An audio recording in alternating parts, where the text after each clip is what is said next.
All right. Julie, thank you so much for being here at the Glass Ceiling in New York. Oh, it's a pleasure. I have a few questions before we get started with our lunch. And the first one is, tell us what you're doing now. Well, I'm in transition, so my business, Ahara, is being marketed for sale. Hopefully we'll do that. Wow. I am in discussions with different universities to work with them. And then I don't know. And it's the first time ever that I haven't known what I was going to do next. And it's sort of fun.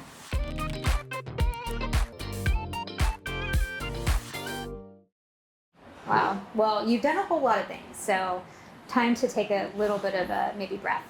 All right, we're at a lunch. And so the next question I have is, you've got some amazing people. I read your book and you just talk about all these wonderful people. You sit down at tables and just start talking to them.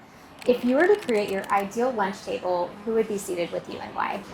All right, there's no way this person would do it, but I'm still going to invite them, and let's say if she would do it. But I would love to have Jane Goodall, who sort of blew me off when I met her, right? But Jane Goodall, Jane Fonda, and Gloria Steinem. Wow. At the table to have a robust conversation. So the personality differences are pretty vast, but I bet you their values are aligned. Jane Fonda, that's an interesting one. Why? Because since I was a young woman, she has been outspoken, and we have watched her journey and her maturity as she's gotten smarter about issues, but she's never been afraid to speak her mind, and she's always trying to do the right thing and learn how to better humanity. She's had very unpopular points of view, but that didn't mean it didn't come from a really good place. And ultimately, she was right about the Vietnam War, which was her most unpopular. Her PR that went around that made her look like she was on the side of the enemy was horrible, which she also owns her mistakes. So she owns her mistakes, but she doesn't give up. She's worried about the environment. She's worried about basic human rights, and she is forthright, she's articulate, and she uses her power, I think. So awesome. That's why. And then you know why Jane Goodall. And you know why Gloria. Yeah. Yes. Awesome. Okay. In your book, you talk at length about your experiences working with VCs. And how did those experiences, good and bad, shape your approach to working with VC funds today? Or if you ask, as you're advising other people, to founders? So there's a couple things. I really think the venture capital world is a fascinating world because they take risks that other stages of capital don't take. So I honor that. I think it's remarkable, the risks they take. The best VCs can create value and help the founders and help the whole company move forward. There is inherent bias against women in it, and that's hard to get over. But it's obviously not impossible since I raised a lot of money. You've raised a lot of money. But women are losing that battle. Minorities are losing that battle to raise capital for venture capital world. I would say I still honor it because there's nothing like that any place else in the world. Everyone tries to replicate it, and to varying levels of success. But the venture community is unique. It's a subculture that creates value.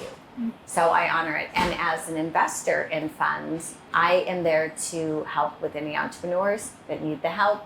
I love seeing the wins, the losses, how they handle, how they maneuver. And it's great. Okay, in your book, and this was so inspiring, you share how you went from being labeled close to unemployable in Silicon Valley to breaking barriers as one of the first women to take a company public and as the founder and CEO of RealReal. At what point did you recognize your influence again? And was there a defining moment in your journey as a founder when you knew you had overcome that perception? Well, the funny thing about the RealReal is when I had gotten the business to $500 million in top line sales, which is a nice number, I was still getting people talking about my little consignment business. And I think it's because it was a woman-run business in the fashion world that it was still being discredited. But I would say, I don't know when I realized my power, but I realized that this business could be huge, that we were doing the right things, and that I was going to keep going, and I knew it would get to $1 billion. We went from 250 million to 500. I'm like, this is going to be $1 billion business, and once we hit that top line, we're going to be able to take it public. And it didn't matter what other people thought. And I'll never forget this. I was asked to join a late night talk with a well-known business magazine, just to get ideas and share ideas with other executives. And I get on the elevator with someone who had turned down the deal. And he's like, how's that little consignment business doing? And by then we were heading towards 750 million. Wow. And I said, oh, it's heading towards 750 million in sales. And he went, oh. I said, right. How are you doing? I bet that felt good. It did feel good. It did, but honestly, it doesn't matter what they think, because at the end of the day, the venture community says no more than they say yes, and they make as many mistakes as they get right, and they're looking for one win out of 10. Yep. And honestly, you can't expect men to get a business run by women, which is why it did help that I had female venture capital in my mix. In fact, if we wouldn't have had Maha Ibrahim from Canaan in the mix, who understood the business perfectly, I'm not sure the company would have existed. Wow. That's powerful. All right. Last question. You faced a tremendous amount of obstacles and pivots throughout your career. What advice would you give to women who aspire not just to succeed, but to truly lead and leave their mark as either founders, executives, or industry change makers? If that's really what you want to do, then you look for an opportunity to own something, to build something. You take risks, and you do what I didn't do when I had my first failure. You don't beat yourself up if you fail the first time. You learn and keep going, and you understand that kind of drive has consequences, has trade-offs, because I think, in life, you might be able to have it all, but you won't have it all simultaneously. You're going to have to align your values with your actions and understand the trade-offs. But honestly, for me, it's the most gratifying thing. I'm very comfortable with my trade-offs, but you have to be comfortable. It requires a lot of work.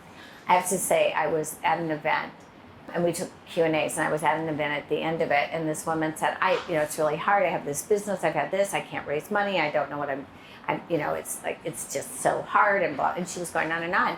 And she said, what advice can you give me? I said, it is hard. Yep, it's hard. It's hard.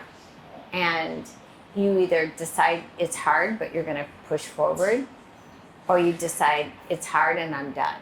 Mm-hmm. And there really isn't anything in between. But it's not like things get easier. And I think creating great businesses, it is hard, especially when you create it from a concept. Yep. And that concept then becomes a reality. It's still hard. Yeah. Well, I couldn't agree more. Starting a software company from scratch, having never built a software company. Similarly, your real role is, it's a tech company. It's a tech company. Right. So, I agree. It is hard. But it's worth it. It is worth it. It's so gratifying. Yeah. Well, thank you so much for being here. I look forward to our lunch and great advice that you've given us. Thank you so much.